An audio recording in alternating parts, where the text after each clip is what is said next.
আসসালামু আলাইকুম ওরহমতুল্লাহি ওবরকাতুহ। আলহামদুলিল্লাহিল ওয়াহদা ওয়াসসালাতু ওয়াসসালামু আলা মান লা নাবিয়্যা বা'দা। আল্লাহ তাআলার মেহেরবানিতে আমরা সবাই সুস্থ এবং ভালো আছি। আজকে আমরা এমন একটা টপিক নিয়ে আলোচনা করব। সেই টপিকটি হলো যে কিয়ামতের মাঠে আসলে গরিব কারা থাকবে। যে আল মুফলিসু মিন উম্মতি মুহাম্মদ, যে উম্মতে মুহাম্মাদের মধ্যে সবথেকে গরিব কারা থাকবে, কে থাকবে। এক সময় রাসূলুল্লাহ সাল্লাল্লাহু আলাইহি সাল্লাম সাহাবাদেরকে জিজ্ঞাসা করলেন, আতাদরুনাল মুফলিস, সাহাবারা বলতে দেখি মুফলিস কে, গরিব কে, গরিব ব্যক্তি কারা, গরিব কাকে বলা হয়। তখন সাহাবারা বলল, ক্বালু ইয়া রাসূলুল্লাহ, ক্বালু ফিনা ইয়া রাসূলুল্লাহ। সাহাবারা বলল যে আমাদের মধ্যে গরিব আমরা তাদেরকেই জানি, তাদেরকেই চিনি, তাদেরকেই বুঝি, যাদের কাছে কি নাই, মাল্লা দিরহামাল্লা ওয়ালা মাতা, যাদের কাছে টাকা পয়সা ধন সম্পত্তি নাই, আমরা তাদেরকেই গরিব বলে ভাবি বা জানি। হ্যাঁ, সাধারণত আমাকে আবার আপনাকে যদি জিজ্ঞাসা করা হয় যে বলো তো দেখি গরিবকে, তাহলে আমরা এটাই বলবো যে হ্যাঁ, যাদের কাছে টাকা নাই, পয়সা নাই, অট্টালিকা নাই, বিল্ডিং নেই, কিচ্ছু নেই, তারাই গরিব। আমরাও এটাই বলবো। কিন্তু রাসূলুল্লাহ সাল্লাল্লাহু আলাইহি সাল্লাম বললেন, হে আমার সাহাবারা রে, গরিব আসলে তারা নয়। গরিবকে যে আল মুফলিসু মিন উম্মতি, আমার উম্মতের মধ্যে গরিব তারাই যারা কি করে, মাইয়াতি ইয়াউমাল কিয়ামা বিসলাতিন ওয়া সিয়ামিন ওয়া যাকাতিন, যারা কিয়ামতের মাঠে নামাজ, যাকাত, রোজা এইগুলো বস্তু নিয়ে আসবে, ইবাদতগুলো নিয়ে আসবে। এই ইবাদতগুলো তারা নিয়ে আসবে, আরও সাথে করে কি নিয়ে আসবে, ওমাইয়াতি, আরও তারা সাথে করে নিয়ে আসবে ওয়াশাতামা হাযা ওয়া কাযাফা হাযা ওয়া সাকাফা দামা হাযা,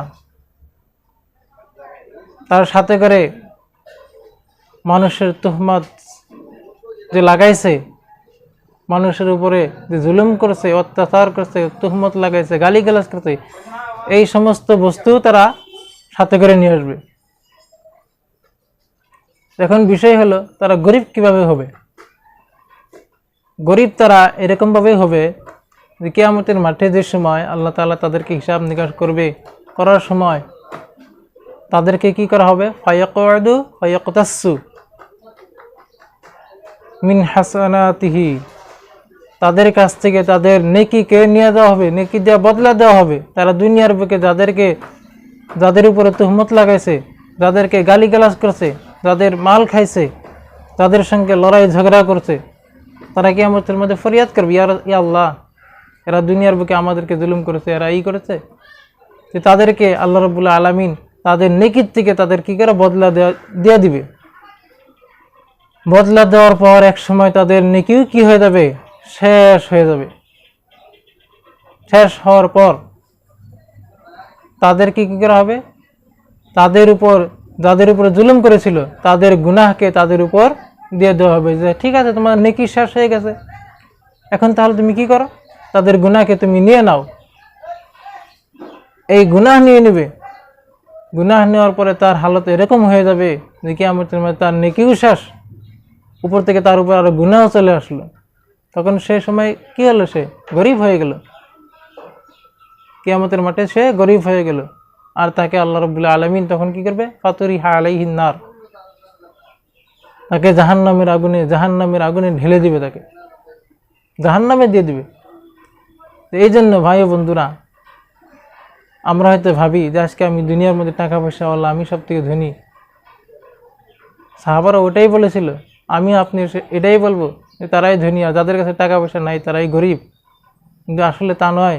গরিব হলো ওই ব্যক্তি যাদের কিয়ামতের মাঠে নিজের নেকিকে অন্যজনকে দিয়ে দিতে হবে, মানুষের গুনাহ নিজের উপর নিয়ে নিতে হবে, তারাই কিয়ামতের মাঠে সব থেকে বেশি গরিব থাকবে।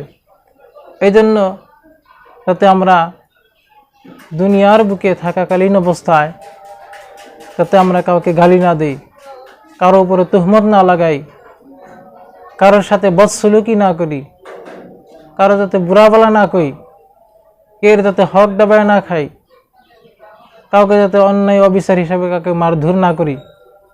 যদি এইগুলা বস্তু আমরা করি তাহলে কিয়ামতের মাঠে আমাদের এইগুলা বদলা দিতে দিতে আমাদের নেকিও শেষ হয়ে যাবে, অবশেষে আমাদের উপরে গুনাহ চলে আসবে। গুনাহ চলে আসার ফলে আমরা কি হয়ে যাব? কিয়ামতের মাঠে গরিব হয়ে যাব। এই জন্য আমরা এগুলা কাছ থেকে আমরা বেঁচে থাকার চেষ্টা করবো ইনশাআল্লাহ। আর আমরা এগুলা বস্তু মানুষকে পাওয়া এবং বলে দেওয়ার চেষ্টা করবো। আখিরু দাওয়ানা আনিল হামদুলিল্লাহি রাব্বিল আলামিন।